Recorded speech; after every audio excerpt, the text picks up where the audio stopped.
Hola a todas y todos. Mi nombre es Claudia Kaiser, soy creadora del proyecto Camino de la Fertilidad y autora del libro The Fertile Path. Y os doy la bienvenida a esta primera edición de Semillas de Regeneración, una serie de charlas y conversaciones destinada a la recuperación de una salud y fertilidad óptimas, tanto a nivel del cuerpo humano como de la madre tierra. Y mi intención es que cada episodio sea una invitación a abrirte a una nueva perspectiva, a descubrir una nueva herramienta, a dejarte inspirar por ideas, experiencias, prácticas que me han servido a mí en mi propio camino de regeneración y que espero también que sean útiles para ti, sabiendo que todos somos individuales y no hay talla única, cada uno tiene su camino, su ritmo. Entonces simplemente te invito a escuchar con la mente abierta y a sentir realmente lo que te resuena a ti, lo que te despierta un pequeño o gran sí, ir a experimentar con esto. Y así, paso a paso, caminamos juntos hacia la regeneración. Y para este primer episodio estoy muy contenta de estar aquí con Gonzalo Palomo para hablar del tema del manejo holístico, creado por Alan Savory, que lo llama una revolución del sentido común para restaurar nuestro medio ambiente. Es el libro en inglés, pero también existe en español.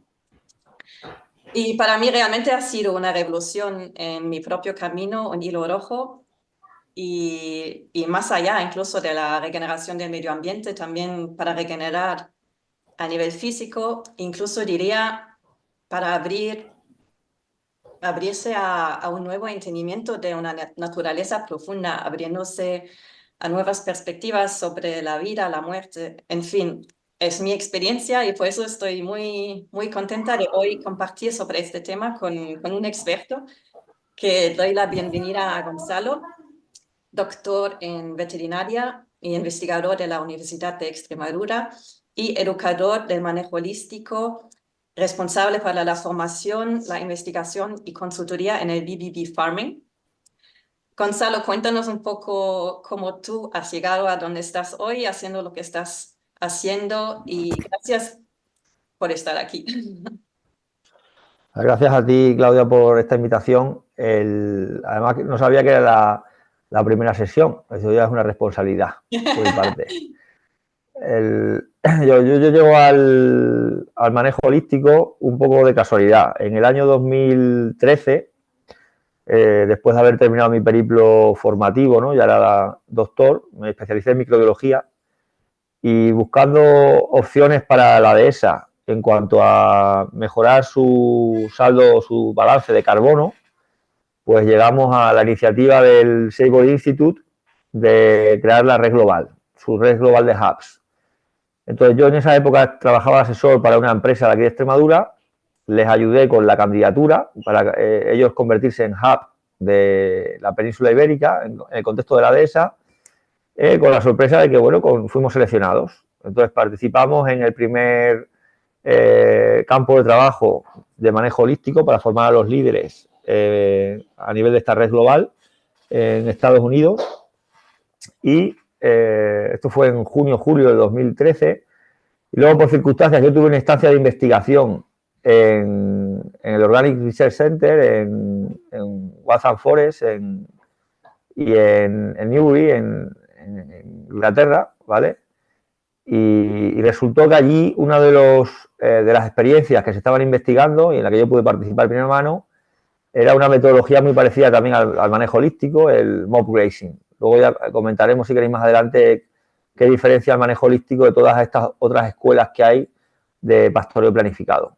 En un segundo os vamos a Sí. explicar qué es el manejo holístico, porque todavía igual os estáis preguntando, pero... Y ya desde entonces, que justo es que ese año coincidió que además yo tenía programado ya unos cursos de tanto para técnicos como para ganaderos aquí en Extremadura, y ya ese año mismo a mí me sorprendió tanto esto que ya introduje, evidentemente, yo todavía no había empezado a practicar, ¿no? Pero bueno, con la parte teórica y ya pude introducir también en estas formaciones que tenía programadas, pues nociones de planificación del pastoreo general y de manejo holístico en particular. Entonces ya desde el 2013 pues hasta ahora. Vale. ¿Y qué es el manejo holístico para quienes no lo saben?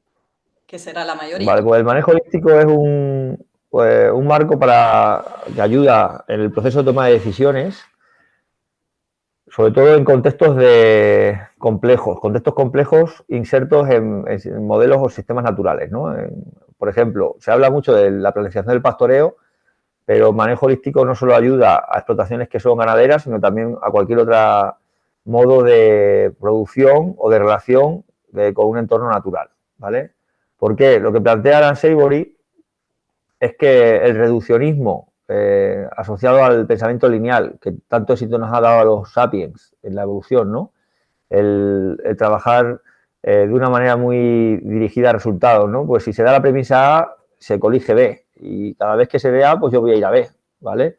Eso es tremendamente efectivo en contextos simples y es lo que ha permitido desarrollar tecnología, pero en contextos tan sumamente complejos como son los sistemas naturales, donde es en la parte física, ¿no? Pues el suelo, la climatología, la humedad, que es una de las claves fundamentales según Savory.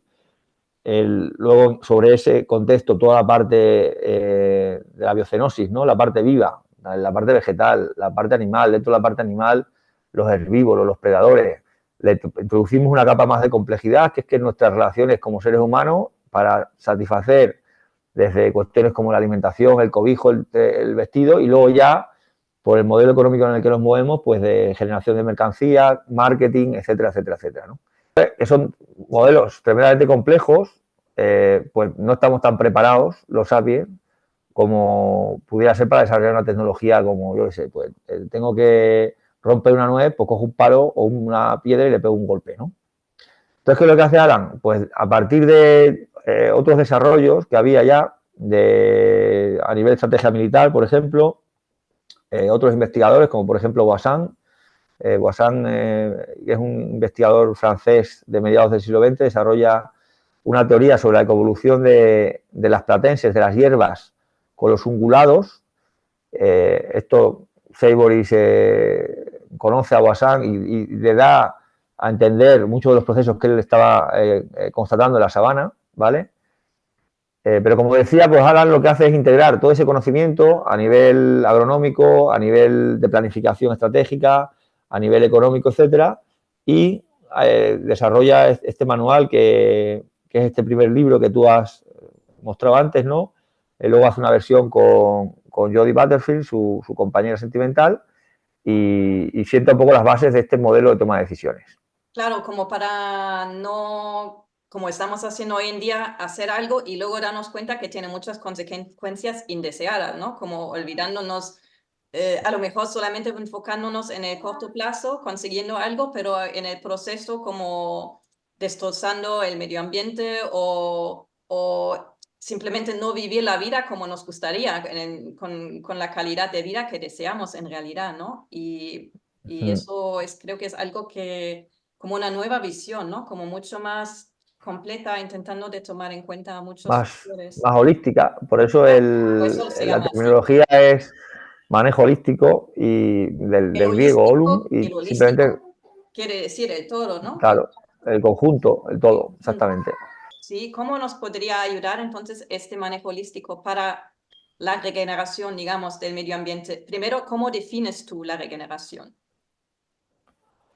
La regeneración va a depender, de acuerdo a la metodología que plantea Alan Savory, al propio contexto que desarrollen los tomadores de decisiones. Y eso en cada entero, o sea, en cada territorio, en cada unidad de manejo o en lo que vayamos a gestionar, pues dependerá de esos tomadores de decisiones, ¿no? Nadie va a venirte de fuera para decir hacia dónde debe ir ese camino de regeneración, ¿no? Ujú. Normalmente tomamos una referencia, en concreto ya cuando hacemos la monitorización a nivel ambiental, solamente a nivel ambiental, que es lo que se llama el área de referencia de una ecorregión, ¿no? Una ecorregión que es, pues para un contexto geográfico, con una climatología, con una biocenosis, etc., etc., pues esos lugares en los que los ciclos del ecosistema, el ciclo del agua, el ciclo de los nutrientes, la energía, la comunidad vegetal, la comunidad animal, pues están en su cenit, ¿no? En su máxima eficiencia. En palabras fáciles como que veamos, digamos, una mayor fertilidad del suelo o más salud o más la mayor abundancia. fertilidad del suelo, la mayor, claro, a nivel de fertilidad sería en cuanto a los nutrientes, en cuanto al agua, pues sería la mayor eficiencia en el ciclo del agua, la menor huella ecológica, trasladándola a un parámetro, etcétera, etcétera, ¿no? Entonces, ¿qué pasa? Eso depende de cada ecorregión, ¿no? Así yo, para que la gente se lo imagine, y no es por una cuestión bíblica o religiosa, pero que sí verdad es un Edén. Pues el Edén de cada ecorregión, de cada contexto, pues cómo intentar llegar a ese Edén, ¿vale? Porque a nivel mundial, realmente, ¿en qué estamos? No estamos realmente yendo hacia lo contrario, ¿no? Como vemos él habla mucho de la desertificación, de suelos que se están degenerando. ¿Puedes hablar un poco de esto para que la gente se sitúe? Porque igual no lo tienen ni conscientes y a qué se debe todo esta degeneración. Vale, precisamente está relacionado también con nuestra manera de comportarnos con el entorno como sapiens. Ese gran éxito que hemos tenido a nivel tecnológico, uno de los ejemplos es la agricultura y la ganadería, ¿no? Entonces, eso llevó a que, o ha llevado a un deterioro de las condiciones ambientales, ¿vale? Eso está demostrado que muchas de las grandes civilizaciones colapsaron porque agotaron sus recursos de suelo, ¿vale? Pasó en Mesopotamia, pasó en la cuenca mediterránea, etcétera, ¿no? Como ejemplo, ¿no? O, por ejemplo, o a nivel ganadería, pues no habla solamente de gestión de suelos en cuanto a la parte agrícola, aunque la ganadería también hace una gestión, un uso de suelo, evidentemente, pues el hecho de que ahora a nivel de biomasa hay más biomasa de animales domésticos que de todo el conjunto de los demás animales que hay sobre la Tierra. O sea, no solamente somos una especie ya que puebla todos los continentes, el ser humano, sino que los animales que hemos domesticado, a su vez, ¿vale? Pues no es que solamente que hayan desplazado, sino que sustituyen en muchos casos a los animales salvajes, ¿no? Precisamente por esto, lo que plantea Adam es que en determinadas ecorregiones, sobre todo las que tienen una distribución errática de la humedad, esto significa no que llueva más o menos, sino que es menos predecible cuándo va a haber esa humedad, ¿vale? En esos contextos es fundamental el concurso de los herbívoros para que todos esos ciclos del agua, de los nutrientes, de la energía, etcétera, estén en su cenit, ¿vale? Porque si no hay un herbívoro que se coma la hierba, se queda bloqueado, por ejemplo, el ciclo de los nutrientes, porque durante toda la estación seca no hay humedad que sea capaz de descomponer esa fibra, ¿vale? Entonces, esto hace que, por ejemplo, en los sistemas donde es muy errática la humedad, tipo la sabana, sistemas subdesérticos, pues los grandes ungulados son parte fundamental del sistema, ¿no? Esas grandes manadas de ñus, de cebras, de elefantes que vemos en África, que no hace tanto también poblaron la península ibérica, por ejemplo, ¿vale? ¿Qué pasa? En la península ibérica, en el resto de Europa y ya también en Asia, en América desde hace 600 años, o sea, no estamos hablando tanto, ¿no? 500 y pico años. En el caso de África, esos grandes ungulados, esos herbívoros salvajes, han sido sustituidos por ungulados domésticos, por las vacas, las cabras, las ovejas. Entonces, para que en esos sistemas de distribución errática de la humedad el sistema funcione, tenemos que gestionar nosotros a esos ungulados. Tenemos que hacer que suplan la labor que antes tenían los salvajes para que el sistema siga funcionando y para no ir hacia esos problemas de desertificación que son tan acuciantes en la zona a priori que están en un contexto más árido, caso de Patagonia, caso de África subsahariana, pero que ya empezamos a ver también en zonas que a priori pues no estaban tan en esos márgenes, ¿no? Como puede ser ya el caso de la península ibérica, etcétera. Y otras herramientas, tipo fuego, tipo descanso de la tierra, a plantar árboles, ¿cómo comparan con el uso, digamos, del impacto animal? ¿Es la única cosa que funciona realmente o hay más herramientas, digamos? Claro, lo que plantea Alan es que es la más eficiente. Claro, eso depende en cada contexto, lo que he dicho antes. En cada contexto, pues habrá que tener en cuenta, primero, la calidad de vida que se pretende, hacia qué base futura de recursos, hacia qué objetivos nos marcamos, ¿vale? quiénes son los tomadores de decisiones, qué recursos tengo, o sea, todo eso son elementos que vienen en el modelo de toma de decisiones, ¿vale?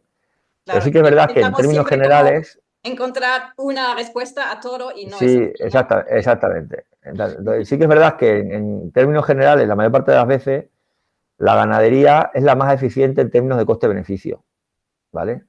¿Por qué? Porque primero, el ganado ya de por sí se supone, aunque estamos atravesando ahora cierta crisis en la ganadería extensiva y bueno, estamos viendo que hay movilizaciones del sector, ¿no? Pero el ganado lo estamos manejando porque nos provee de mercancía, ¿no? O nos satisface necesidades directamente, pues leche, carne, fibra, etc, etc. Es decir, este efecto ambiental, este servicio ambiental o ecosistémico, que es como se llama a nivel académico, podríamos decir que es un efecto colateral, ¿vale? De algo que ya de por sí tiene un aprovechamiento. Sin embargo, por ejemplo, el fuego. Pues el fuego en sí mismo no nos reporta nada. Es un coste, un gasto, un esfuerzo, tanto a nivel humano como energético, etcétera, pero en sí mismo el uso del fuego no nos está reportando nada a nosotros que satisfaga una necesidad directa. ¿Me entendéis o no? Otra Sí. cosa es que ulteriormente pues tenga algún beneficio, pues para regenerar un prado, etcétera, ¿vale? El libro cuenta que muchas veces incluso el fuego deja el suelo descubierto, bueno, según el entorno donde... Claro, claro, tiene riesgos, evidentemente. Mm. Nosotros precisamente estamos estudiando ahora a nivel de prevención de incendios forestales, ¿vale? Que esto es lo último que estoy haciendo en la Universidad de Extremadura, pues estamos comparando distintas estrategias. Una de ellas es el fuego, ¿vale? La teoría es mejor un pequeño incendio o varios pequeños incendios que eviten una acumulación continua de combustible para que luego se dé ese gran incendio forestal que es imposible de apagar, ¿vale? Que son los incendios a los que nos enfrentamos ahora, ¿no? Entonces estamos comparando, por ejemplo, ese fuego, esas quemas prescritas, que es como se llaman técnicamente, respecto al pastoreo preventivo, respecto al clareo, los clareos son la técnica tradicional selvícola, o la introducción de cultivos, como por ejemplo el castaño, ¿vale? Entonces hemos comprobado que a nivel ambiental lo más sostenible, lo que da mejor resultado en cuanto a fertilidad de suelo, ciclo del agua, biodiversidad, en un principio es la introducción de cultivos, como por ejemplo el castaño, que es el que nosotros hemos testado. En segundo lugar estaría la ganadería, o sea, el pastoreo, ¿vale? Y luego ya después, bastante detrás, estarían las quemas prescritas, ¿vale? ¿Qué pasa? Pues si tú me dices, bueno, pero es que no hay ganadería en la zona. Son zonas que son imposibles de abordar con animales porque tal. Bueno, pues el mal menor, pues a lo mejor es esa pequeña crema prescrita. Por eso digo que todo depende del contexto, ¿no? Pero evidentemente con información sobre la mano veraz, como la que estamos generando, ¿no? ¿Y cómo es? Porque a veces hay gente que dice simplemente deja la naturaleza en paz y que haga lo que quiera para regenerarse y retiramos los animales y ya todo se va a reequilibrar. ¿Qué piensas de esto? El rewilding, ¿no? Hay cierto, está cogiendo cierto prestigio esto, ¿no? He tenido yo ciertas discusiones al respecto porque partimos de una realidad que es que estamos en una naturaleza antropomorfizada, ¿no? Una naturaleza que ha sido alterada por el ser humano durante cientos de años, en el caso de Europa, ¿vale? Sobre todo en el caso de Europa. Retirarse y pretender que la naturaleza, de una manera, pues una sucesión ecológica, que es un proceso natural, no provoque en sí mismo problemas colaterales, podríamos decir que es bastante inocente, ¿vale? ¿Por qué? Porque la naturaleza en esa recuperación del territorio que le hemos negado en muchos casos o que hemos manipulado, ¿vale? Puede producir efectos colaterales no deseados, como por ejemplo esa acumulación de combustible, porque además son especies, muchas de ellas, que han sido introducidas por el ser humano, que son altamente combustibles y de rápido crecimiento. Entonces, si nosotros no guiamos ese proceso de regeneración, nos podemos encontrar con extensas masas de pino, de eucalipto, de matorral pirófilo, que va a ser un problema, no solo para nosotros como seres humanos que habitamos en los contornos o incluso en áreas insertas ahí, sino para la propia biodiversidad. O sea, es que son contextos en los que esa homogeneidad del paisaje resta biodiversidad. No sé ya. si me estoy explicando. Sí, y Entonces, también supongo otra vez claro, depende del entorno, ¿no? Porque me acuerdo como en el libro diferencia entre estos entornos justamente más tropicales, donde igual sí que puede funcionar, y otros donde casi es peor. Hay como da ejemplos de parques nacionales, ¿no? Que luego se desertifican igual. O sea que claro, porque depende sobre del todo esos parques entorno. nacionales son en contextos sobre todo de distribución errática de la humedad. Ya. Estos contextos, si nosotros al dejar que la naturaleza libremente se restituya, sin nosotros intervenir guiándola, por así decirlo, ¿no? ¿Qué sucede? Si han desaparecido esos grandes ungulados y no hay grandes ungulados, pues vamos a tener procesos de deterioro del suelo, porque el sistema suelo-planta, en este caso las plantas herbáceas, no va a estar funcionando convenientemente si no Ujú. existen esos grandes ungulados, ¿vale? Por lo tanto, sí que es necesario que de alguna manera nosotros lo guiemos. Y de hecho, en algunos de estos programas de rewilding, en ausencia, por ejemplo, de Uro, que sería uno de los ejemplos de gran ungulado silvestre que había aquí en la península, pues están buscando razas de vacas que sean muy grandes, muy rústicas, pues para que cumplan ese papel, ¿no? O en Mm. el caso del caballo primitivo ibérico, pues se está buscando también caballos asilvestrados, etcétera. Quiero decir que siempre tiene que haber, tenemos que tener un conocimiento de cómo era esto, Claro, ¿vale?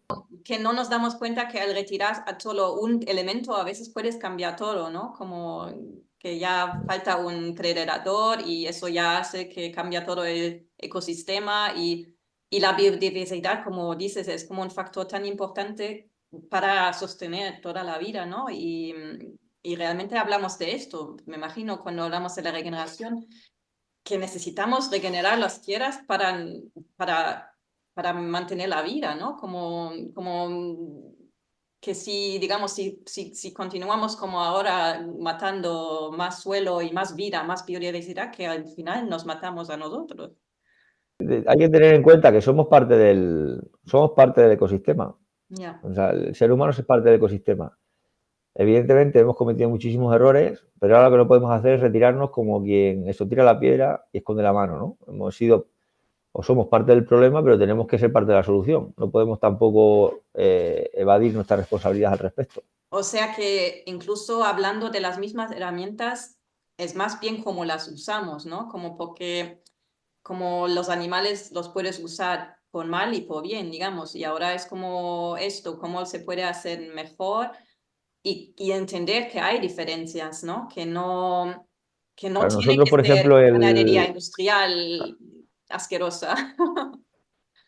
a nosotros lo hemos constatado que pues nosotros, bueno, conté antes hasta el 2013 un poco en mi periplo, luego a partir de 2017 comenzamos con el primer proyecto de investigación financiado, en el que ya pudimos hacer un seguimiento más exhaustivo de ganaderías que en Extremadura y el contexto de la dehesa eran pioneras en la implementación del manejo holístico y pudimos comprobar en el lapso de 4 años, en 4 años, ya el efecto a nivel de fósforo era muy evidente, se triplicaba el fósforo biodisponible en estas explotaciones respecto a la finca de al lado, ¿vale? Que es la que hacía pastoreo constante, un pastoreo convencional. En el caso del potasio prácticamente se duplicaba la disponibilidad forrajera, o sea, tenían más recursos de pasto estas fincas, lo cual en sí mismo además redunda en el beneficio del ganadero porque disminuyen los costes de suplementación, ¿vale? Y lo Suplementación que hemos quiere comprobado ahora, por decir ejemplo, pienso. suplementación piensos o forrajes que vengan de fuera, etcétera. El Sí, manejo holístico puede funcionar sin pienso, entonces, si estás teniendo. sí, hay gente que en su contexto se plantea como objetivo hacer una alimentación únicamente a pasto y únicamente de recursos de la propia finca y lo pueden hacer. Lo pueden hacer perfectamente con herbívoros, ¿vale? Se puede hacer perfectamente. Con omnívoros, por ejemplo, el porcino, pues un poco más complejo, ¿vale? Un poco más complejo. En nuestro contexto es así, porque tenemos recursos, sobre todo para los sistemas más de dehesa o más boscosos, pero es más complejo, claro. Ujú. Pero el caso es que hemos comprobado que si constatamos esto, ¿no? Y ahora colaboramos con la Junta de Extremadura y con distintas entidades del sector en un proyecto Pasture Plus y mantenemos un rebaño con gestión de manejo holístico frente a otro que tiene un pastoreo convencional en una misma finca, ¿vale? Son ovejas. ¿Cuál es la Y lo que hemos diferencia para la comprobado es, gente que no sabe? Bueno, pues la diferencia a nivel práctico, la gente se queda muchas veces, que son las imágenes que solemos ver por ahí en internet, ¿no? Pues como esas grandes, esos rebaños los animales muy juntos y que les cambian de lugar de comida cada día o incluso 2 veces al día, ¿no? Ujú. En realidad no es tan relevante esto como el tiempo que pasa hasta que vuelven a ese lugar. O sea, lo fundamental, y en la metodología que plantea Alan de planificación del pastoreo, el factor crítico es el tiempo de recuperación del pasto. O sea, tú determinas cuántos días han de pasar hasta que los animales vuelvan a este lugar y en virtud de eso tú planificas todo y decides, porque te sale luego por una serie de fórmulas matemáticas, cuántos días de pastoreo está en cada parte de la finca hasta que luego vuelve a este lugar de origen y habrá pasado el tiempo que tú hayas determinado. Le das el tiempo a las plantas de recuperación que requieren para que ciclen los nutrientes convenientemente ¿Y y para que hagan todo su eso es ciclo. lo mismo que el ecológico o es diferente o eso no tiene nada que ver? Ecológico, nosotros consideramos que esta metodología o este marco de toma de decisiones es muy complementario con ecológico. ¿Por qué? Ecológico, al final es adscribirse a una normativa, un reglamento europeo, el 848 de 2018, que te limita la alimentación que puede venir de fuera de la finca, ¿vale? Según el tipo de explotación, pero bueno, entre un 40% máximo, un 40-30% máximo, ¿vale? La alimentación que puede venir de fuera de la finca. Si yo tengo un modelo de pastoreo que me permite no ya cumplir ese límite, sino incluso reducirlo más, para que te hagas una idea, nuestra finca, aquí en Cáceres, estamos hablando de en torno al 2% calculado en materia seca que traemos de fuera, 2% de lo que consumen nuestros animales, ¿vale? Nada, O casi. sea, estamos muy por encima de lo que marca el reglamento, ¿vale? Pues, ¿qué decimos? Que es complementario con la producción ecológica, porque nos permite cumplir con las exigencias y además tenemos ahorro de costes y podemos constatar las mejoras que tenemos a nivel ecosistémico, Pero no es lo ¿vale? mismo, quiero decir. La producción ecológica tiene un reglamento, bueno, está regulada desde los años 90 en Europa y es una normativa que lo que hace es que las fincas, igual que los elaboradores, los comercializadores que cumplen con esa normativa, pues pueden poner su distintivo, este famoso Eurolabel, en el producto final. De manera que el consumidor sabe que las administraciones públicas velan porque se cumpla esa normativa, ¿vale? Ujú. En el caso del manejo holístico, como todo lo que es la ganadería regenerativa en general y la agricultura regenerativa en general, no cuenta con una certificación oficial, no cuenta con una normativa que determine lo que se acoge o lo que no se acoge a esa terminología, ¿vale? Sí, Eh, pero el entonces ecológico, simplemente es quiero una decir, cuestión, no es sí, automáticamente regenerativo. no tiene por qué, no, no. Yo siempre cuando hablo con los alumnos les digo, la ganadería extensiva son animales alimentados con los recursos naturales in situ, ¿vale? En la proporción que sea. Cuanto mayor es la proporción, más extensivo. ¿De acuerdo? Evidentemente luego hay muchísimos más condicionantes, pero bueno, por resumirlo. La ecológica es la extensiva que además cumple un reglamento europeo, ¿vale? Que te limita los tratamientos medicamentosos que puedes usar, que te limita la suplementación que puede venir de fuera, etcétera, ¿vale? Y si además tú puedes constatar que con tu manejo estás mejorando el sistema, o sea, estás mejorando la fertilidad del suelo, estás mejorando tal, entonces estás haciendo regenerativa, Pero puedes incluso ¿vale? en Como por ejemplo el ecológico manejo holístico. regenerar si lo haces mal. Puedes, claro, tú el ecológico puedes regenerar o no, ¿vale? Lo que no tiene sentido es en un manejo holístico que no estés regenerando. Tiene que haber regeneración, tienes que conseguir con unos objetivos que nadie te ha traído de fuera, que tú mismo te has planteado, pero unos objetivos tanto a nivel ambiental como económico, como sociales, y social entra también tú mismo o tú Claro. misma y tu entorno, ¿vale? Tienes que ir alcanzando esos objetivos, ¿vale? Para eso hay una monitorización que está dentro del modelo, o sea, tienes que comprobar según lo que estemos midiendo cada año o cada 3, 4 años, depende, ¿vale? Tienes que comprobar que estamos alcanzando esos objetivos. Evaluamos los resultados y replanteamos, ¿vale? Es continuamente un ciclo que se retroalimenta de planificación, ejecución, monitorización, evaluación y replantear. En un principio, el regenerativo sería cuando tú puedes constatar que hay mejoras y tú tienes tu propio un método de medición para comprobar esas mejoras. En ecológico no te piden esto, ¿vale? El reglamento ecológico no te lo pide. Entonces, el que haya un reglamento, por una parte, hacia los que te escuchan, saben a dónde acudir para comprobar cuál es el mínimo me explico, ¿no? Ahora Sí. mismo la regenerativa, yo hago regenerativa, te tiene que contar muy bien lo que hace para tú hacerte decir, ah, pues sí, eso es regenerativo, o me explico. En Sí. ecológico, yo estoy ecológico certificado, pues esa persona cumple un reglamento, tiene una inspección, o sea, evidentemente todo, como todo se puede engañar, pero bueno, hay un estándar al alcance de cualquiera, o sea que todo el mundo tiene acceso a ese estándar, a esas normas de producción y se deben de cumplir, ¿vale? En regenerativa no. Que precisamente en ecológico, el que haya ese estándar, y eso es un debate que existe dentro ahora mismo del movimiento de la agricultura ecológica, ha producido cierto estancamiento, podríamos decir. Se dice, bueno, como yo ya me acojo a un reglamento, ¿vale? Ya no es el espíritu de los pioneros, porque cuando hablas con agricultores ecológicos de los años 80, antes de que hubiera normativa, te dicen, pero si eso es lo que hacemos, lo que hacíamos nosotros, lo que hacemos nosotros.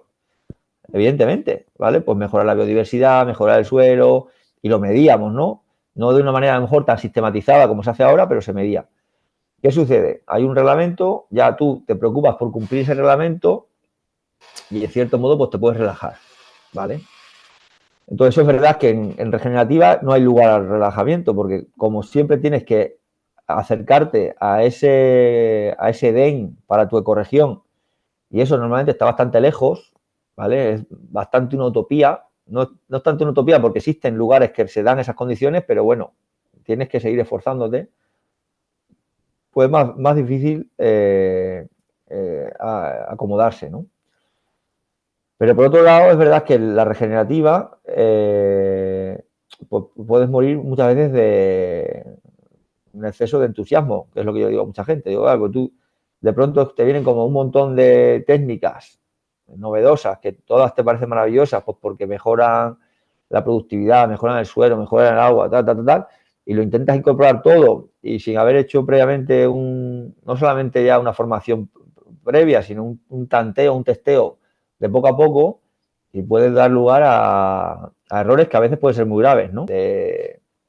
Por problemas, vamos, que O los ha habido. simplemente te olvidas también que tú eres un ser humano y tienes unas capacidades limitadas Exactamente, que tiene una y nivel tú eres limitada, Dios. porque tiene exactamente, que te Pero agotas tú y bueno, que se te agota el dinero también, se te agota está el muy dinero. bien, sí, el dinero. Está muy bien tener estas diferencias en cuenta, sobre todo en este mundo que la agricultura se está industrializando y cada uno usa los términos ecológico y usa regenerativo y bueno, un poco entender de qué estamos hablando. Como no está legislado el término, ¿vale? No hay un reglamento que diga lo que es y lo que no es regenerativo, pues se puede usar entre comillas libremente, ¿vale? Sí, yo leí Ya recién que depende de. Bayer estaba intentando de meterse en Esa ha esto. sido la polémica, exactamente. Empezaron con lo de agricultura de conservación, porque fue lo que usaron primero, la agricultura de conservación, le funcionó regular, porque es verdad que en términos de marketing, pues lo regenerativo ha funcionado bastante mejor, ¿vale? Y ahora quieren el término regenerativo, ¿vale? Pero empezaron con conservación, la agricultura de conservación, que tiene su propia asociación, que tiene su propio tal, y detrás estaba la agroindustria. Pues, ¿por qué? Porque se planteaba que para hacer cultivos anuales sin labrar, que es un poco el resumen de lo que es la agricultura de conservación, hacía falta sí o sí herbicida. Pues ya estaban ahí Bayer con sus filiales para la producción de herbicida diciendo que ellos evidentemente apoyaban esa agricultura y que sin su concurso era imposible hacer agricultura de conservación, ¿no? Eso pues quedó un poco denostado el término, y ahora ya van a por regenerativa, ¿no? Eso, por ejemplo, en ecológico no lo pueden hacer, porque en ecológico está claramente definido en el reglamento que está prohibido el uso de químicos de síntesis. Y creo que eso, lo que estás comentando, todo ya nos muestra un poco lo que son los retos, ¿no? Que todavía hay mucho reto ahí. Lo que nunca van a poder apropiarse es de la autenticidad.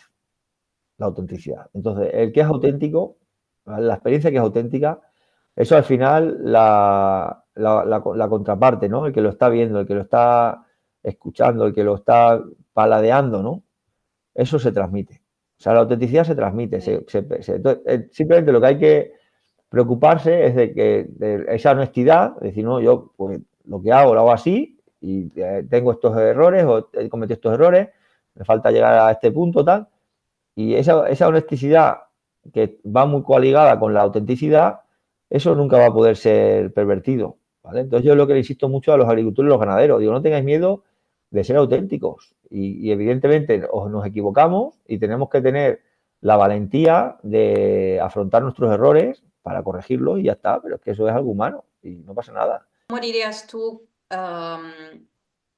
porque es muy de moda, ¿no? De lo de la carne ecológica y tal, y que solo como una vaca por tanto hectárea y tal, pero en el manejo holístico, desde esta perspectiva, a veces incluso puede ser peor, ¿no? Para la salud del suelo, según si se deja al animal siempre ahí pastoreando o... Bueno, es que en realidad en ecológico, en concreto la carga ganadera, de lo que me estás hablando, es un cómputo que se establece en términos anuales, ¿vale? Es decir, un máximo de 2 vacas hectárea al año, ¿vale? Eso es lo que marca la normativa europea.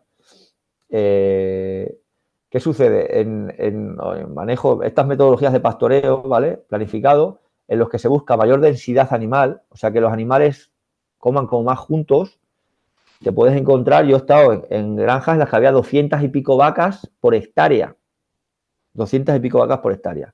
Dice, uy, pues no cumple ecológico. Digo, no, sí, sí que cumple. ¿Por qué? Porque el cómputo ecológico es en un año. Entonces la división se hace el número de vacas dividido por las hectáreas que van a pastar esas vacas en todo un año. Claro. Entonces, en esta finca en concreto, estaban por debajo de las 2 vacas hectáreas. Aunque puntualmente un día sí que hubiera 200 y pico vacas pastando en una hectárea. No sé si me explico. Sí, O sea, es compatible, ¿de acuerdo? Sí que es verdad que en virtud de que es un modelo que mejora muchísimo la productividad de pasto, podemos encontrarnos con que realmente el sistema sea capaz de incorporar más animales de los que tiene establecida la norma, ¿vale? O sea, podría darse el caso, ¿de acuerdo? Pero vamos, yo, por ejemplo, eso no lo conozco en la dehesa. y como consumidor, ¿cómo podemos apoyar, digamos, todo esto y la regenerativa verdadera, digamos? El, pues hay distintas maneras, ¿no? Desde el consumo crítico, ¿no? O sea, conociendo de dónde provienen nuestros alimentos. Muchas de estas experiencias están abiertas también a la cooperación a muy distintos niveles, desde cooperación a nivel en su fase de monitorización, por ejemplo, o implementación de algunas de las prácticas de innovación. Y luego lo más importante desde mi punto de vista es el boca a oreja, ¿no? El saber comunicarlo bien en nuestro entorno, ¿no? En nuestro entorno más inmediato, por nuestra familia, nuestros amigos, en nuestro pueblo, en nuestro barrio, eh, sin ningún tipo de altanería, ¿no? Pero como lo más normal, ¿no? Digo, bueno, pues yo consumo esto, por esto, y ya está. Y entiendo que además no solamente estoy mejorando mi salud, ¿vale? Sino que estoy mejorando la salud del planeta directamente, ¿no?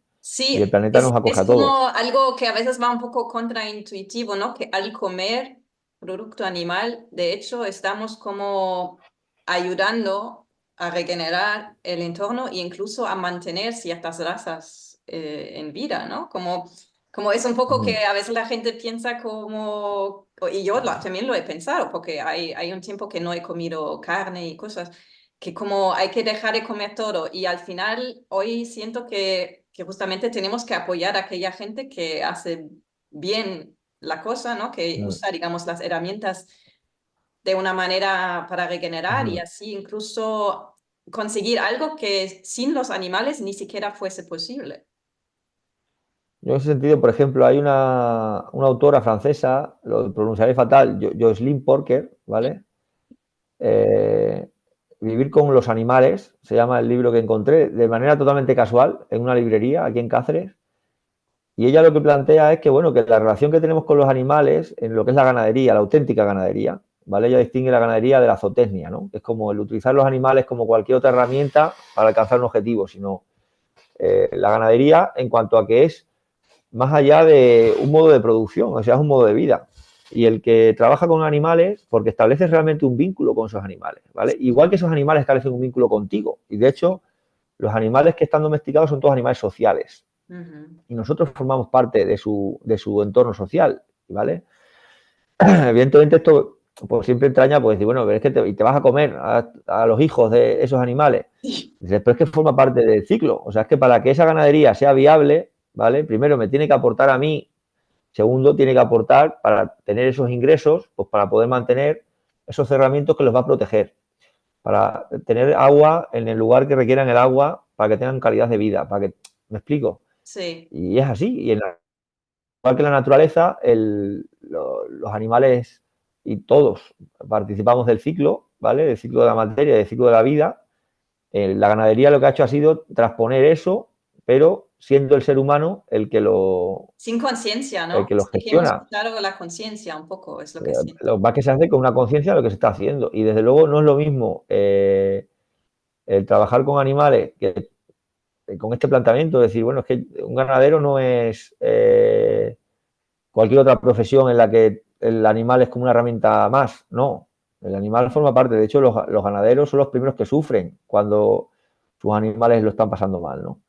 Y de hecho, los animales les interesa este binomio, ¿por qué? Porque les ha redundado en una mayor esperanza de vida, una mayor calidad de vida, etcétera, etcétera, etcétera, ¿no? Y por eso se domestican finalmente los animales, si no, no se Claro, al podrían haber final, si no domesticado, ¿no? hubiese este ciclo, digamos, si no hubiese al final el producto, digamos, en la muerte, incluso no tuvieran tampoco la vida. Al final es una inversión de tu En, tiempo, de tu energía y claro, tienes que vivir en, también de algo, así que es como, es un dar y un recibir, yo siento, y un intercambio al final. Y si se hace con amor y con respeto y ayuda justamente a regenerar, pues, porque a veces es como que hay esta noción que estamos compitiendo, ¿no? Como plantas, animales, que donde pastan los animales no puedes plantar, yo qué sé, cereales, pero en realidad, no es una competición, sino que es una gran cooperación, es una gran cooperación. De hecho, eso está, incluso la labor del predador es necesaria para que los animales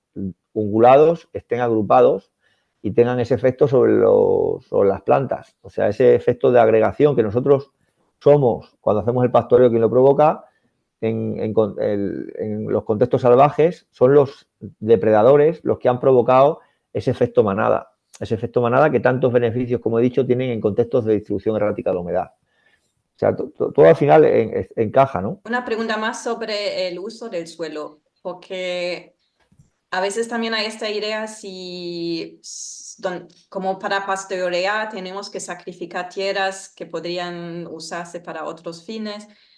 Y yo realmente con lo que tú cuentas muchas veces son más bien tierras que están como que no se están usando para como las dehesas o sabanas. ¿Cómo es un poco esto, esta idea de todos los tipos de suelo se pueden usar para todo? O cómo tenemos que deforestar más para hacer más ganado? Bueno, ¿cómo es un poco todo este tema? El, sí.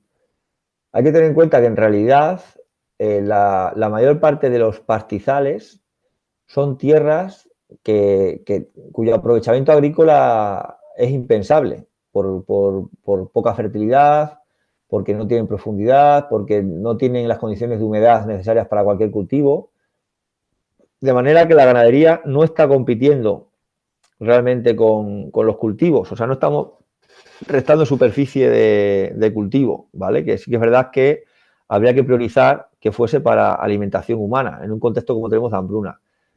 En eso, evidentemente, hay un gap, que es decir, bueno, y toda esa superficie agrícola que se dedica a producir piensos o forrajes para la ganadería, ¿vale? Vale, existe, pero es que esa ganadería es la ganadería industrial, ¿vale? Es la porcinocultura, es el pollo, la gallina de puesta, los cebaderos de terneros, de cordero, que es precisamente el modelo que con la ganadería regenerativa se evita.